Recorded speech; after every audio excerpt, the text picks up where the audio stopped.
pinter, ingatannya kuat.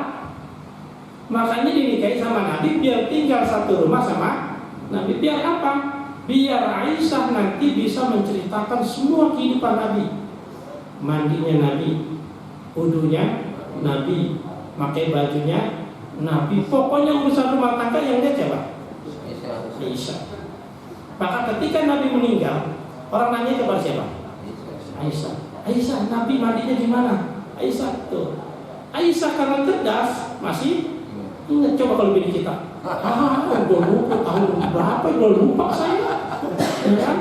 Makanya hadis kebanyakan yang riwayatin siapa? Aisyah.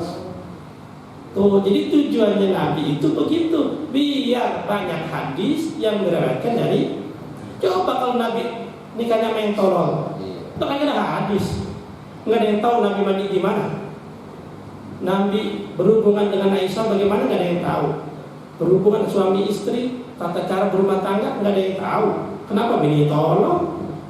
Kali ini tahu, udah lupa, udah lama, begitu jawabannya.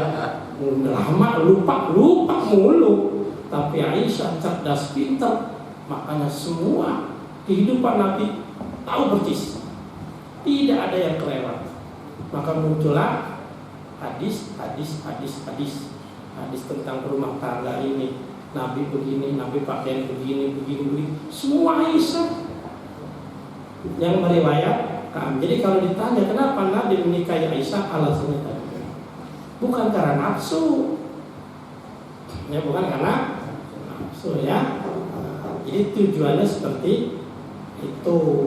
Jadi kalau ditanya kita jawabnya seperti itu, ya. Jadi nikahnya itu yang kedua setelah istri pertama meninggal. Jadi bapak kalau pengen nikah lagi nungguin bininya tinggal dulu, senang Nabi kan gitu, ya kan?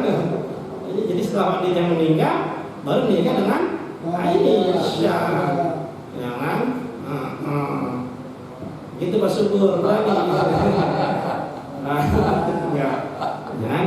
Jadi nikah dulu, ini yang pertama meninggal dulu baru nikah lagi, ya.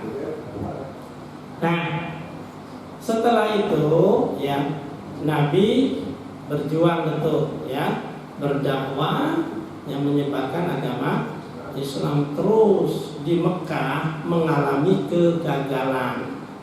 Ya bukan gagal lah, karena saking kerasnya orang Mekah. Akhirnya Nabi mundur ke belakang untuk mengatur strategi namanya hijrah. Dan hijrah pertama kemana? Ke Taif. Jangan gagal. Kenapa? Karena orang Taif takut dengan ancaman orang Quraisy Mekah. Lo tolongin Muhammad dan umatnya, awas, takut. Makanya Nabi di Taif diapain? Diusir. Nah, ini ceritanya kan sampai Nabi kakinya apa? Berdarah, disambit, jangan di perjalanan dicegat sama malaikat penjaga gunung, ditawarin, ya Muhammad, aku tahu kamu kecewa, pengen ditolongin malah kan? Ya inilah Nabi Muhammad. Nabi Muhammad itu kalau minta pasti tapi Nabi Muhammad tidak pernah minta sama Allah. Ya kan? Jadi dakwah Nabi Muhammad itu murni seperti manusia.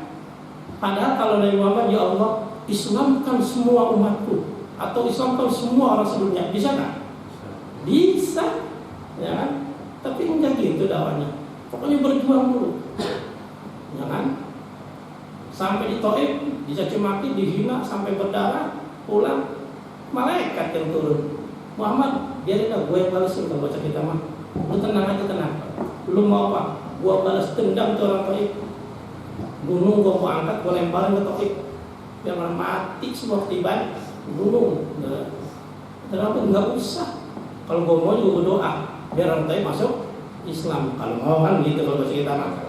Enggak usah. Justru apa kata Muhammad? Kita doain aja yuk. Mudah-mudahan orang Taif mendapat hidayah. Malaikat tadi gergetan, yang agak punya nafsu gergetan melihat tingkah orang Taif, ya kan? Beli kita kali ya, Akhirnya kata Nabi Muhammad, mudah-mudahan orang tadi dapat hidayah. Kata malaikat nyautin lagi, kalau dia nggak dapat hidayah gimana? Kan dia punya anak mereka, kita doain anaknya biar dapat hidayah, amin. Nyaut lagi ke malaikat, kalau anaknya enggak, kan dia punya cucu, kali aja cucu kita doain, amin. Tuh, kalau cucunya enggak, ada cicit, ya tenang aja, sabarnya Nabi Muhammad. Coba kalau kita ditawarin begitu, gimana? Gimana nih Pak Subur? Gunung saya angkat, saya lemparin. Satu saya angkat, tiga kata Pak Subur, jangan satu, tiga sekaligus tumpuk di situ. Ya kan? Nabi Muhammad begitu doa. Artinya apa? Kita ya kalau dibalas apa dilakukan perbuatan yang tidak baik, ya jangan langsung di. Apalagi zaman sekarang, hati-hati Pak, fakir qobla anta zima, dikit-dikit main polisi aja. Kita saking sewatnya kesel, dihina, dicaci maki, kita balas sepukul Pak, mukul, dibawa ke polisi, apa di rumah sakit dipisum, kita diapain? Polisi. Padahal awalnya dia ngatain kan, kita balasnya mukul. Tuh makanya sekarang hati-hati. Ya kalau sekarang kita dikatain, balas ngatain lagi beda, ya kan? Karena kalau kita balasnya mukul, hati-hati. Namanya polisi kayak sekarang mah, makanya guru sekarang juga begitu, kalau mau mukul bisa mama daripada sama polisi urusannya.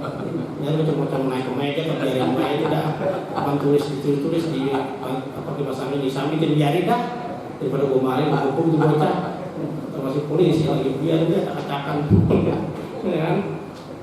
Begitu udah ya. Jadi hati-hati ya. Nabi ngajarin begitu, ya kan?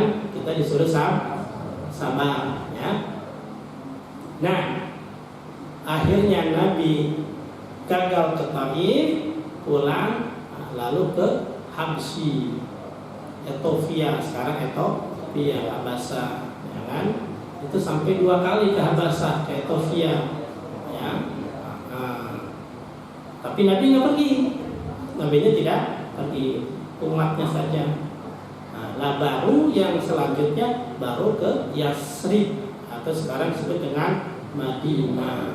Jadi dulu namanya Yasrib. Nabi ikut tuh, ini udah paling dahsyatnya gencatan Quraisy di Mekah, udah parah. Dah akhirnya Nabi ikut ke Habsyi. Ya, sekarang disebut dengan ke Habasah, ke Yasrib sekarang Madinah.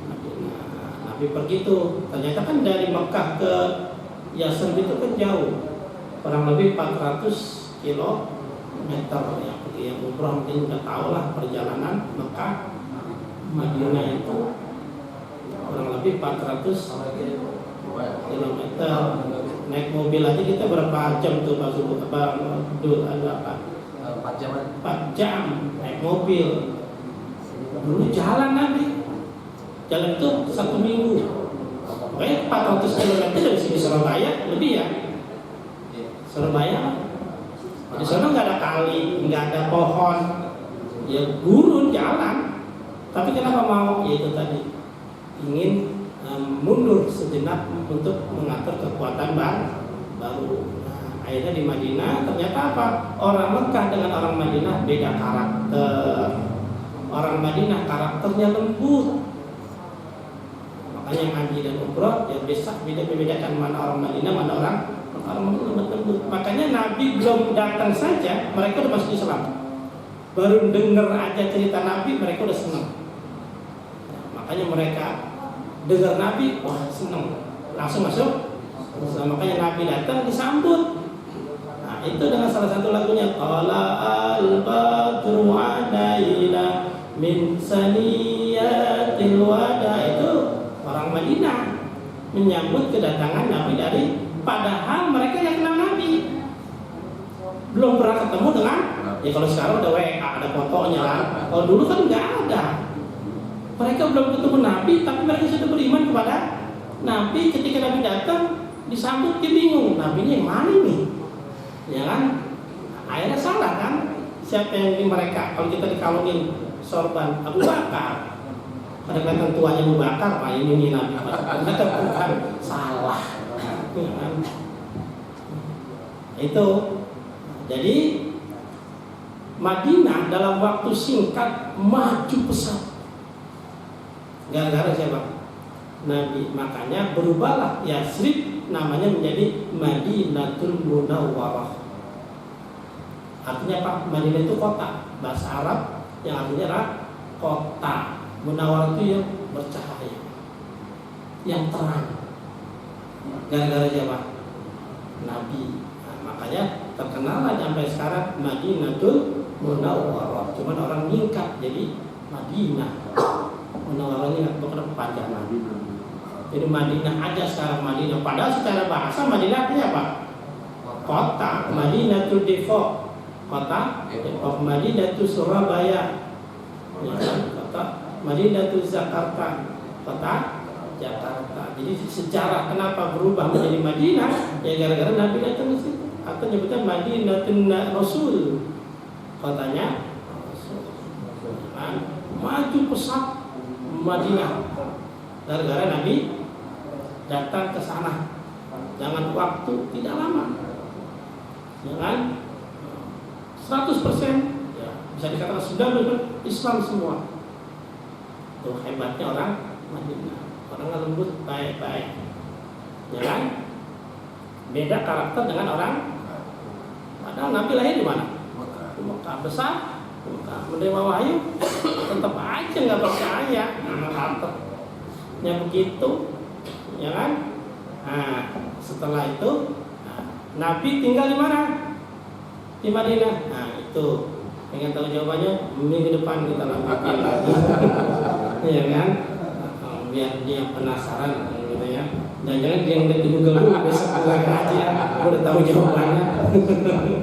Ya kan? Ya mudah-mudahan bermanfaat buat pengetahuan kita, biar lebih kita meyakini kepada Nabi kita Muhammad SAW bagaimana Nabi berjuang. Ya kita sekarang udah enak, tinggal apa? Tinggal nerusin doang, udah aman, tinggal ibadah doang.